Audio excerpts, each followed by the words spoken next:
12절 말씀부터는 두 번째 사사입니다. 두 번째 사사입니다. 첫 번째 사사는 온니엘을 우리가 어제 배웠어요. 두 번째 사사는 이제 왼손잡이입니다. 왼손잡이 에훗인데 첫 번째 사사는 유다 지파였죠. 두 번째 사사는 베냐민 지파입니다. 근데 여기서 이제 모압 왕이 12절 보니까 이스라엘 자손이 또 여호와의 목전에 악을 행하니라 이랬잖아요. 이스라엘 백성이 또라는 이야기가 나왔어요. 또라는 이야기가 나왔는데 참 재밌는 게 뭐냐 그러면은 구산 리사다임, 어제 배웠던 구산 리사다임에게 8년을 고통을 당합니다. 8년을 고통을 당하고 그 다음에 8년 만에 하나님께 부르짖으니까 사사 온니엘을 하나님께서 보내주셨잖아요. 온니엘을 보내주셔가지고 40년을 태평성대로 살았습니다. 40년. 그러니까 딱 이제 한 50년 되는 거잖아요. 그래서 그 8년 억압받고 또 40년 동안 이렇게 태평성대로 살았으니까 50년 정도 이제 평안하니까 어때요? 잊어버리는 거죠. 잊어버리는 것이죠. 우리나라도 6.25가 끝난 지가 몇십 년, 60년입니까? 70년입니까? 되니까 다음 세대들은 6.25를 알 리가 없지요. 다 이제 잊어버리지 않았습니까? 그 정도 것이죠. 그래서 이 성경을 가만히 보면은 우리 시대와 이렇게 연결을 해보면은 상식으로 보면 그냥 쉽게 이해가 됩니다. 한 40년, 50년 가까이 이제 그 경험을 안 해봤으니까 사람들은 어느덧 다 이제 잊어버리는 것이죠. 잊어버리는 것이죠. 그렇죠. 이제 그런 시대죠. 그래서 우리가 이 사람들 진짜 하나님이 은혜를 내려줬는데 또 이 모양이냐라고 말할 수가 없는 게 우리들도 40년 지나면 다 잊어버리지 않겠습니까? 이제 그런 시대인 것이죠. 그러면 이제 여기서 여호와의 목전에 악을 행하니라, 이스라엘 자손이 여호와의 목전에 악을 행함으로 여호와께서 모압 왕 에글론을 강성케 하사 그들을 대적케 하시며, 이 모압이 누구냐 그러면요, 아브라함의 조카 롯 있죠. 롯. 롯의 큰 딸과 근친 상간을 해가지고 낳은 아들이 모압입니다.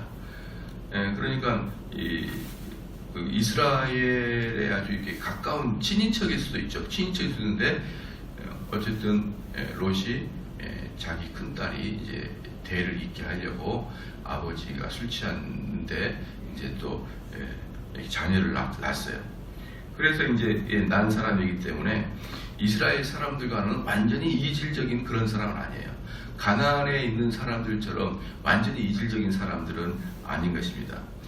그러나 이 모압이라는 사람들이 계속 이스라엘 사람들을 괴롭혀요. 그러나 민수기 22장 13절의 말씀 보면은 이스라엘이 이제 모압 땅을 지나가지고 여리고 맞은편에 이르렀을 때, 죄송합니다. 모압 땅을 지난 게 아니라 여리고 맞은편, 아직 요단강을 건너기 전에 여리고 맞은편에 임하니까 모압이 심히 두려워했다 그랬거든요.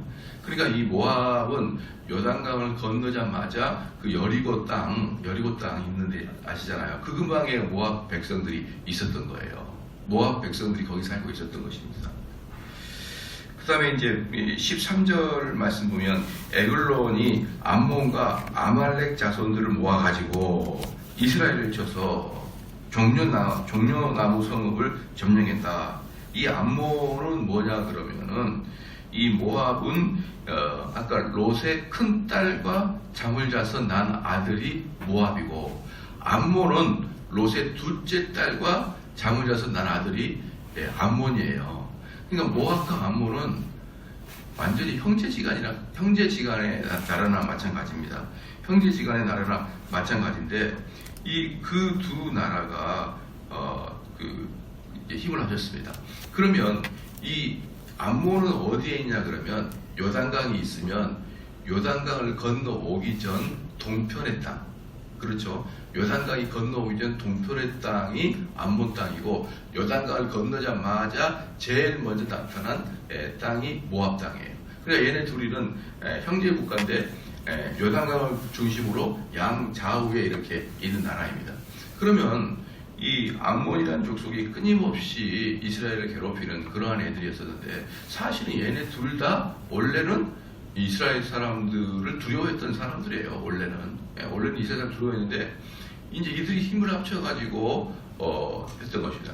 그러면은 암몬이라는 나라가 있었던 게 어디냐면은 원래 루벤 지파가 있었던 에덴의 동편의 땅이었거든요. 그러니까 에덴의 동편의 땅에 암몬 백성들이 활개를 쳤다는 것은 이미 루벤 땅에서 힘을 잃고 있었다. 루벤 지파들이 힘을 잃고 있었다는 것을 보여주고 있는 것입니다.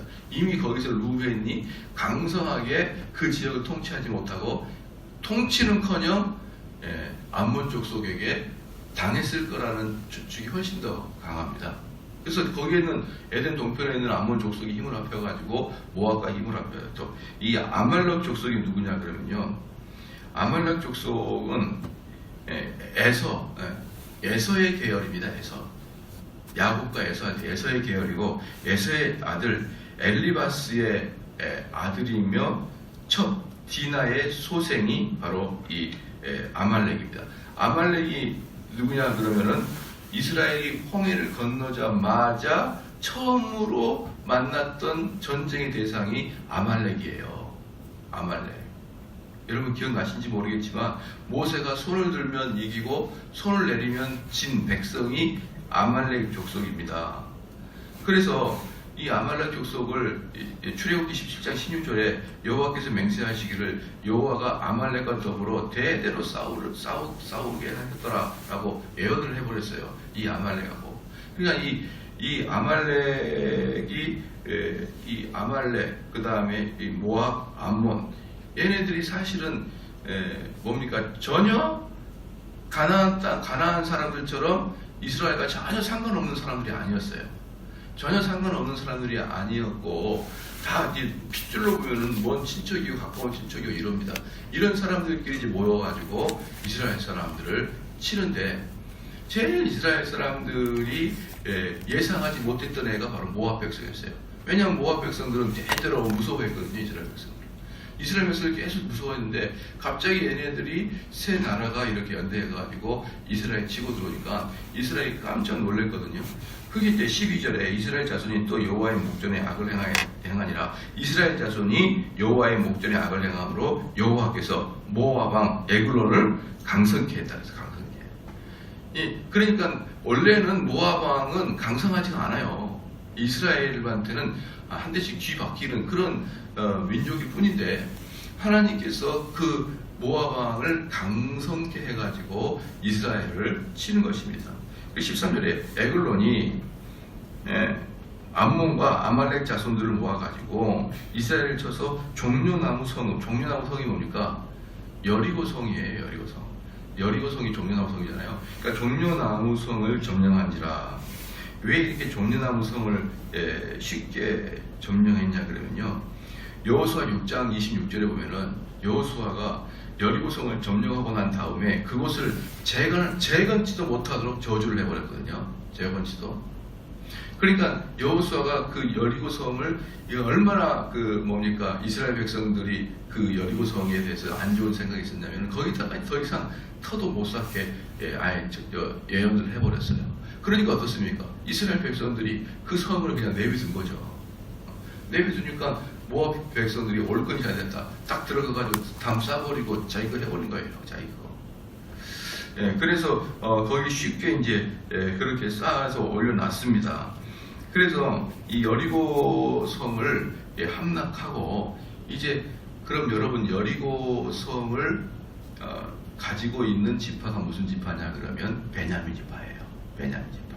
그래서 여기서 베냐민 지파가 에훗이라는 사사가 베냐민 지파인 것은 너무나도 당연한 이야기인 것이죠. 그래서 14절에 이에 이스라엘 자손이 모압 왕 에글론을 18년 동안을 섬겼더라 그랬습니다. 이것은 재밌는 게 뭐냐면 사사 원리엘 당시에 구산 리사다임에게 고통을 당했잖아요. 고통을 당할 때는 8년이었어요.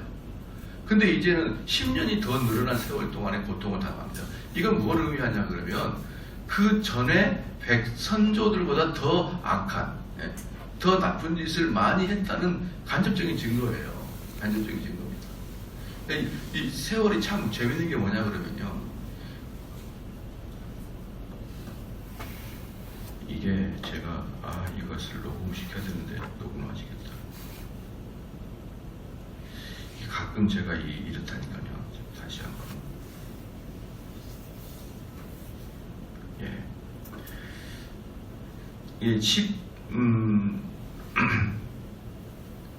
14절에 18년 동안을 고통을 당하는데 이제 그 이전의 사람들 8년보다는 10년이 넘게 고통을 당하는 것은 더 많은 죄를 졌다는 것인데 이게 참 재밌는 게 뭐냐 그러면요. 죄를 짓잖아요. 그럼 대를 이어서 더 나쁜 놈이 나와요. 여러분 이게 정말 이걸 조심해야 됩니다. 우리는 이 세상에 죄를 질 때 안 들키면 된다고 하잖아요. 안 들키면 된다고 하는데 누구한테 들킵니까? 진짜 하나님께 들킨단 말이에요. 그러니까 여기서 보십시오. 가나안 땅에 사람들이 이제 들어와가지고 하나님께서 분명히 다 멸절시키라 그러는데 멸절 못 시키고 내비뒀잖아요. 근데 걔네들이 이제 나중에 어떻습니까? 옆구리 가시가 돼가지고 이스라엘이 계속 공격하게 되거든요. 마찬가지로요. 하나님께서는 우리가 어디가 약점이 제일 잘 알아요. 우리에게 약점이 제일 약점이 뭐예요? 자녀잖아요.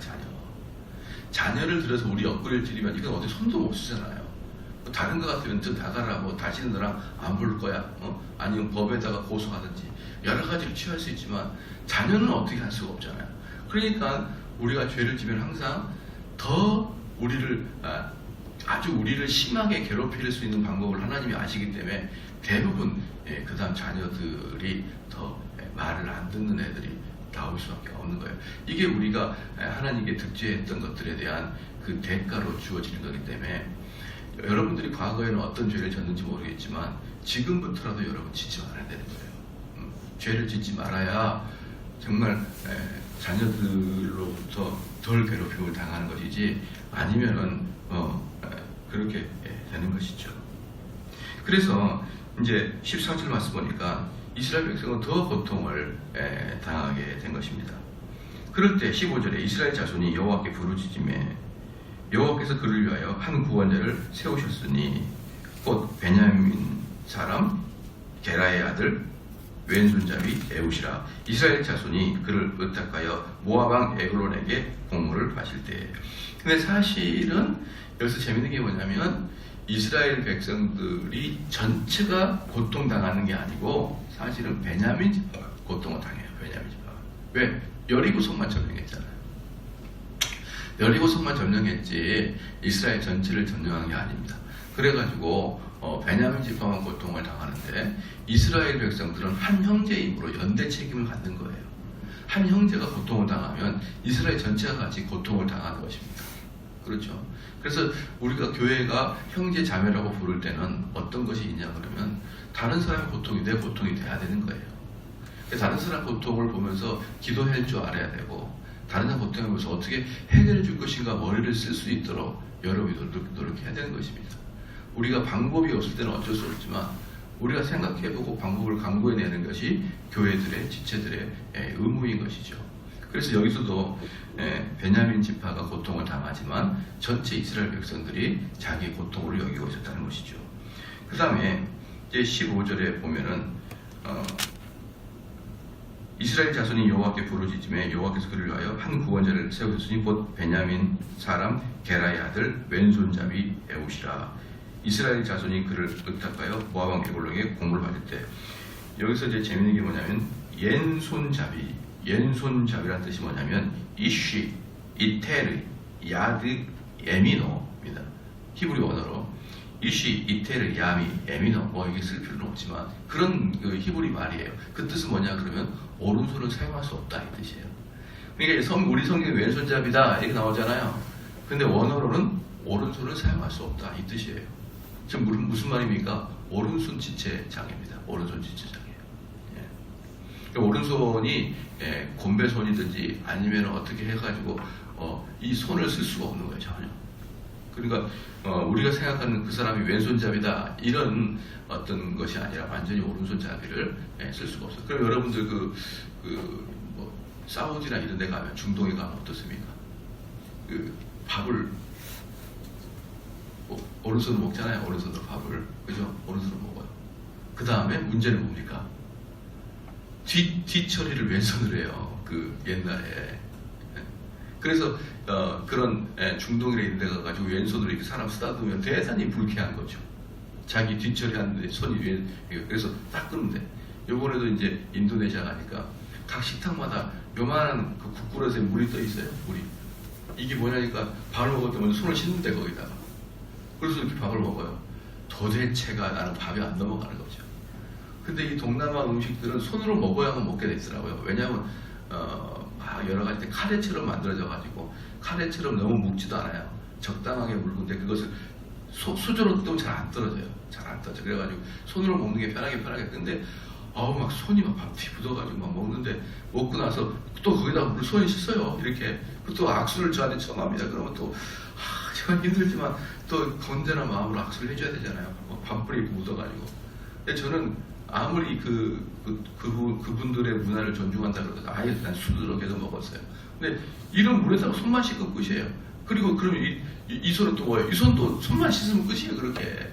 이 손은 뒷처리하고 이 손은 밥 먹고. 근데 오른손이 없어요. 그럼 뭐 해야 됩니까? 이 손으로 밥 먹고 이 손으로 뒷처리하고 이 손으로 뭐 악수하고 머리 쓰다듬고 다 하잖아요. 그럼 누가 그 인간하고 같이 있고 싶어요?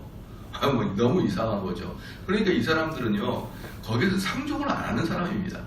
오른손을 사용할 수 없다는 것은 완전히 결격 사유가 있는 거예요. 아마 참 너무 더러워서 옆 사람 가지도 않을 겁니다. 그런데 이제 그 왼손잡이 웨훗이 이스라엘 자손이 그를 의탁하여 모압 왕 에글론에게 공물을 바칠 때에 그러니까 하나님에게 하소연했는데 지금으로 말하면은 완전히 하자 있는 애가 구원자가 된 겁니다. 하자 있는 애가. 그러니까 하나님은 사람을 외모로 보지 않으시죠. 하나님은 사람을 외모로 보지 않으시고 아마 제가 봤을 때는 이 사람은 뭐라 그랬을까요? 신약의 삭개오랑 비슷할 것 같아요. 왜냐면은 이 에글론에게 이걸 바치는데 이 분위기를 보면은 이 에훗이 오랫동안 그 일을 한 거예요. 오랫동안. 그리고 오랫동안 그 일을 하니까 그 에글론 왕하고 독대도 할 수 있고 편안하게 좀 지낼 수 있었던 거예요. 그럼 이 사람이 이 에훗에게 여러분 공물을 바친다는 게 뭡니까? 그동안에 모압 같은 애들은 상대도 안 해줬거든요. 이스라엘 사람들이 모압 같은 것도 상대도 안 해줬는데 이 에글론이 그 베냐민 지파 죄송합니다. 이 에훗이 베냐민 지파 사람들에게 다 돈을 모아가지고 세금 모아가지고 공물을 바치는 일을 한 거예요. 그럼 한번 생각해 보십시오. 이스라엘 백성들이 얼마나 사람들의 그 외형 댐댐이를 중요시 여깁니까?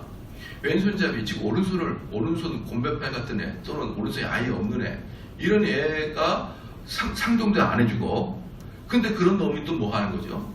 또 돈을 긁어 모아가지고 에글론에게 이렇게 공물을 바쳐요 또. 그러니까 이 사람은 정말 왕따를 당해 마땅한 놈이죠. 그런데 하나님은 그 사람을 구원자로 보낸 겁니다. 그 사람을. 세상이 참 희한한 거죠. 희한한 거예요. 그러니까 16절에 에훗이 장 한규비 때는 좌우에 날성 칼을 만들어 우편 다리 옷에 차고. 그러니까 이제 어떤 마음인지 모르겠습니다. 사사가 돼가지고 하나님께서 사사는요 그 당시에 너야 이렇게 지목해 준다 그랬잖아요. 선지자나 사사는 대를 이어서 직업으로 있는 게 아니고요. 바로 너가 사사다라고 마음에 감동을 주시는 것 같아요. 어떻게 감동을 주신지는 모르겠지만 그러니까 이 에훗은 자기가 이스라엘 백성들을 구원해낼 사사이구나 이걸 인식을 한 거죠. 그럴 때 어떻게 했냐면 양나리선 검을 만들 거예요. 양나리선 검이라는 게 뭔지 아십니까? 이때 사사기서 쓸 때만 해도요. 아니 사사기서 이후에 사무엘 상을 쓸 때도 아직 철기 시대가 아닙니다. 철기 시대가 아니면 양 나리선 검을 뭘로 만들까요? 시작. 청동으로 만들어요. 청동으로. 왜? 양 날이 섰잖아요. 그러잖아요. 나무로 양 날이 서기는 못하는 거죠. 청동으로 만들어가지고 했다. 그러면 청동은 어떻습니까? 비싸요. 비쌉니다. 청동은 왜 많은 청동기 시대 때는 왜 청동기 시대와 철기 시대가 그렇게 형태가 차이가 나냐면 철기 시대는 칼 만드는 비싸지 않게 만들어낼 수 있기 때문에 엄청나게 많이 만들 수 있어요. 근데 청동은요, 이만큼만 해도 지금도 엄청 비싸거든요. 그렇기 때문에 청동기 시대의 칼은 왕들이나 몇몇 장군들만 갖고 있는 게 칼이고요. 대부분 돌이나 뭐 나무나 이런 걸 들고 싸우는 거예요. 그런데 이 사람이 자기가 하나님의 사사라는 것을 깨닫고 나서 어떻습니까? 청동으로 한 규빗입니다. 한 규빗은 팔꿈치부터 시작해가지고 이 가운데 손가락, 중지 손가락 끝까지 거리가 한 규빗이에요. 한 규빗. 약 45cm 정도 됩니다.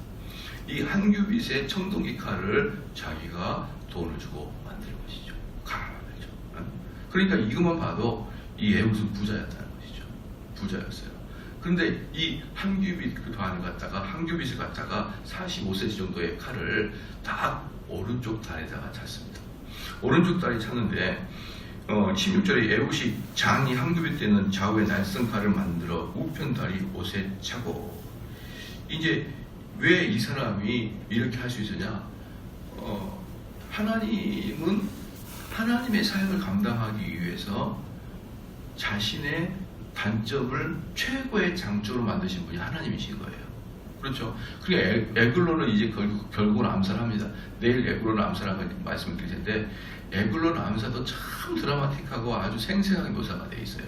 그런데 에글론을 암살하는 데 있어서 이 에훗보다 더 적정한 사람들은 없었습니다. 왜냐 그러면요, 두 가지예요. 첫 번째는 오랫동안 그 사람하고 잘 인사를 지내고 살았던 사람입니다. 두 번째는 누구도 쳐다도 보지도 않는 오른손 고매팔이에요.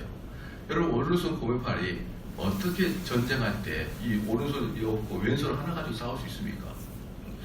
이 전쟁할 때 왼손 하나 가지고 싸우면 어떻게 되냐면요, 상대편은 뭘 들고 있습니까? 한쪽에 칼, 한쪽에 방패예요. 그러니까 만약에 왼손잡이가 칼을 딱 내려치면 방패를 딱 맞고 찌르면은 그냥 끝이에요, 이건. 그러니까 이 왼손잡이라는 것은 전쟁과는 아무 관계가 없는 아무 쓸모가 없는 자가 왼손잡이인 겁니다. 그러니까 이 모압 사람들이 그 에훗을 쉽게 말하면 우습게 알고 있었죠. 우습게. 아이고, 네가 뭐 전쟁에 관해서 알고 있었냐? 그리고 또 하나, 이제 모압을 자꾸 왔다 갔다 하니까 그 모압을 들어갈 때, 왕한테 들어가기 전에 그 보초병들이 어디를 검열하는지를 잘 안 거예요. 왜? 전부 다 오른손잡이니까 왼쪽 다리에다가 딱 칼을 차야 되는 겁니다. 왼쪽 다리에 칼을 차야 쭉 뽑아가지고 찌르죠. 그렇지 않습니까?